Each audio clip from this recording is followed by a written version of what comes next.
UPI का इस्तेमाल करते हैं तो 1 अगस्त से होने वाले ये 4 बदलाव जान लीजिए, वरना आप परेशानी में पड़ सकते हैं। चौथा बदलाव जानना बहुत जरूरी है, साथ ही लास्ट में मिलेगी आपको एक बोनस टिप। तो एनपीसीआई ने 1 अगस्त से ये 4 बदलाव किए हैं। पहला बदलाव, अगर आपकी आदत है बार बार बैलेंस चेक करने की, तो अब 1 अगस्त से दिन में मैक्सिमम 50 बार ही आप अपना बैलेंस चेक कर पाएंगे। रूल नंबर 2, अब आप दिन में मैक्सिमम 25 बार ही अपने मोबाइल नंबर से लिंक्ड बैंक अकाउंट चेक कर सकेंगे।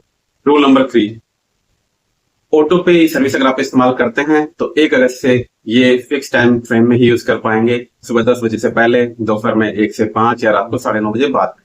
चौथा और सबसे जरूरी बदलाव, अब अगर आपका यूपीआई ट्रांजैक्शन स्टक हो जाता है, अटक जाता है, तो आप बार बार रिफ्रेश करके स्टेटस चेक नहीं कर पाएंगे।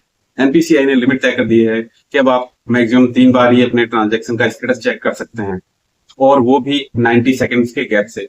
तो मान लीजिए अगर आप कहीं पे पेमेंट करते हैं, अगर आपका पेमेंट स्टक हो जाता है, तो आप मैक्सिमम 3 बार चेक कर पाएंगे और 90 सेकंड के लिए आपको बीच में गैप देना होगा। तो ये एक बहुत बड़ी प्रॉब्लम हो सकती है अगर आपका पेमेंट स्टक हो जाता है। तो इस प्रॉब्लम से बचने के लिए आप यूपीआई लाइट सर्विस का इस्तेमाल कर सकते हैं, जिसमें बिना यूपीआई पिन का इस्तेमाल किए पर ट्रांजेक्शन 1000 रुपए तक ट्रांसफर कर सकते हैं। इस सर्विस का इस्तेमाल करके आप जल्दी में जब हो या किसी भीड़ भरे मार्केट में हो, अगर आप रेलवे स्टेशन पे हो, बस स्टॉप पे हो, तो आप इस सर्विस का इस्तेमाल कर सकते हैं। अब कुछ सोचिए, आप रेलवे स्टेशन पे हैं, आपने प्लेटफॉर्म पे पानी की बोतल ली, चिप्स का पैकेट लिया और आप पेमेंट करने गए, और आपका पेमेंट अगर स्टक हो गया तो क्या करेंगे? अगर आपकी ट्रेन छूटने वाली है तो आप थोड़े ना उसको ऐप को लेके बैठेंगे कि हाँ मेरा पेमेंट हो जाए। तो इस तरह की प्रॉब्लम ना आए, उसके लिए यूपीआई लाइट इस्तेमाल कर सकते हैं। यूपीआई लाइट सर्विस सभी यूपीआई ऐप जैसे कि फोन पे, पेटीएम, गूगल पे में अवेलेबल है, आप इसका इस्तेमाल कर सकते हैं।